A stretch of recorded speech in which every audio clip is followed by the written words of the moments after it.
n teams in a tournament. And of these n team in a tournaments, every team will play every other team exactly once. And y'all developed some really good ideas about this question.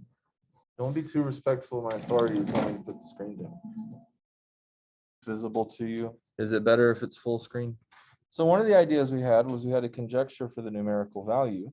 And our conjecture was that this was n minus 1 plus n minus 2 plus ... plus 3 plus 2 plus 1. In other words, the sum of all positive integers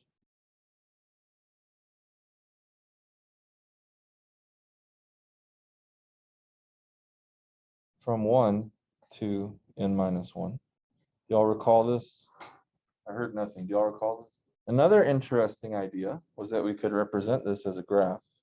And the representation as a graph were teams, and the edges were games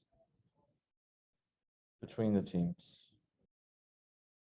Now when we did this for n equals 4, we had teams A, B, C, and D. And every possible edge, since every team plays every other team exactly once.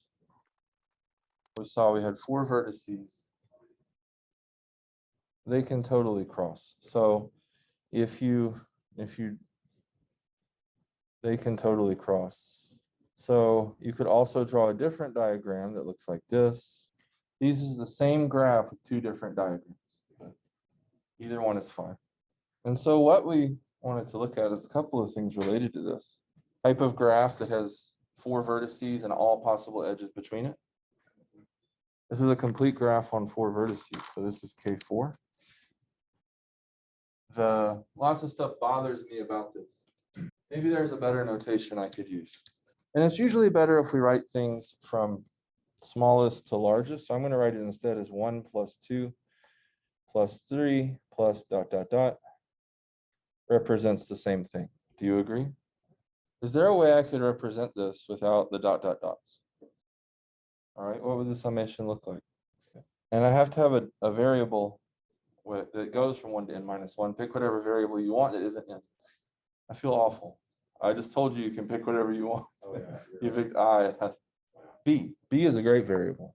I is also a great variable and people also use it, but if you work in complex numbers much, it gets really confusing. So we're going to have the sum from b equals 1 to n minus 1 of b. So one thing to emphasize here is the importance of summation notation and compactness. Like, why does this matter? Are you with me so far on where we are? Okay. So I'm going to write an expression in summation notation, and I want us to expand it so that it's no longer in this compact summation notation, but we've actually written out all the terms. So what if I looked at c equals 0 to 5? From c equals 0 to 5, the sum of 2 to the c. This is like a for loop, right? So c initially takes the value 0, then it takes the value 1, then it takes the value 2, then it takes the value 3, then it takes the value 4, then it takes the value 5. Does that make sense? I'm unzipping it. Now we could look at this again. We could do d equals 3 to 7. The sum from d equals 3 to 7 d cubed, which is 3 cubed plus 4 cubed plus 5 cubed plus 6 cubed plus 7 cubed. How many of you could write a for loop that would add this up? Don't ever do that. Okay. If you know Python, you know enough to do tot equals 0, 4k in range, tot equals tot plus k cubed. Actually, you should do tot plus k times k times k, but if you know enough, oh, I said d, sorry. If you know enough to do that, then you should know enough to know that what you actually want is tot equals sum d in range 3, 8. This is about twice as fast over the for loop. Always want to work with lists and applying the function directly to the list if possible. So this is a way to evaluate an expression And let's define something in general here. I'm going to define T of n to be the sum from for k equals 1 to n. In other words, this is the sum of all integers from 1 to n. Do you know why I picked t? Excellent guess. Excellent guess. It is not actually why.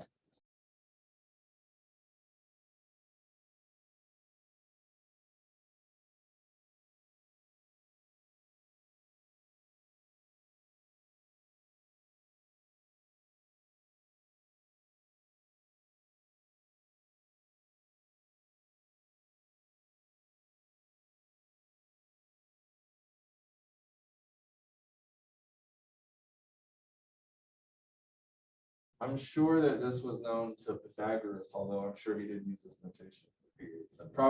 This probably goes back to the Babylonians. Let's look at how T of 1 works. T of 1 is 1. T of 2, we have 1 plus 2. T of 3, we have 1 plus 2 plus 3. T of 4, we have 1.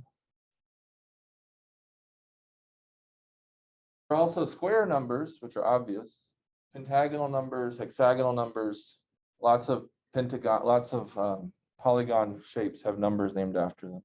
Do you know the formula for this? It's okay if you don't. I'm curious. So T of n is equal to n plus 1 times n over 2. How do I see that? Well, let's look at n something like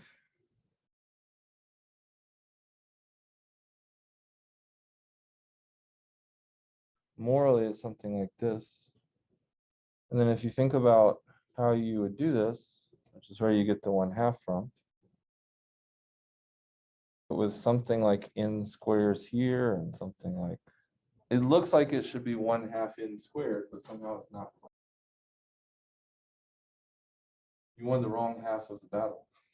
It would be better to say, didn't some famous mathematician solve it with this clever trick? And there's some visual way you can figure this out. I'll figure it out later. But there's something like a triangle connects to a triangle. Does that make sense? How did Gauss figure it out? Gauss was given this supposedly as a first grade problem to add all the numbers from 1 to 100. And I mean, he was given this, the teacher just wanted to keep the students busy, supposedly. And that goes back to authority. If your first grade teacher told you to add all the numbers from 1 to 100, would you do it? Gauss was a genius. Gauss is one of the greatest mathematicians who ever lived, without a doubt. And what Gauss in first grade figured out was that these numbers come in pairs.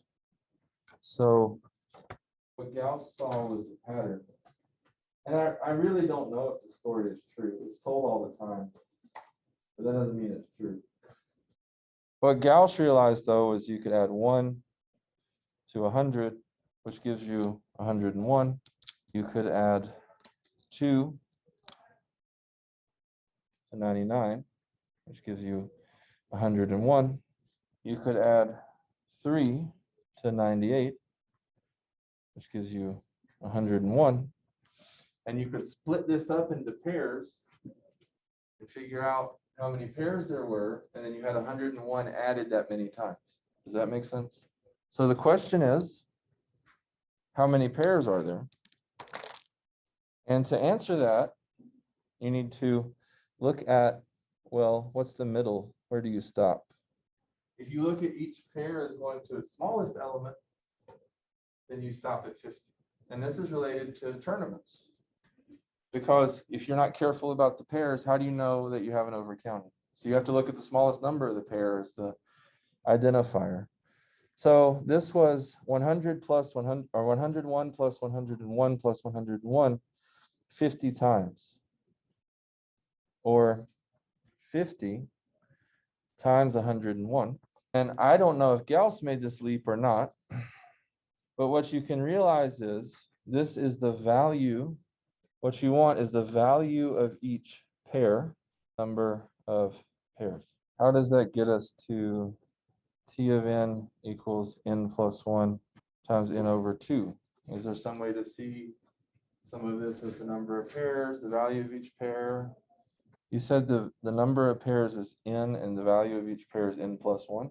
Well, where does the over 2 come from? I think you're on the right track, but where does the over 2 come from? Well, think about how many pairs we had here compared to the number we were adding up to.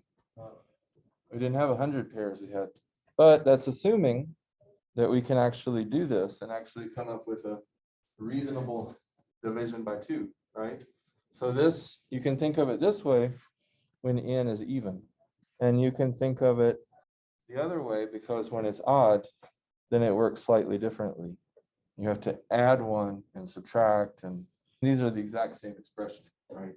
But how you think about it in terms of pairs versus value of pairs changes. I mean, I'm not saying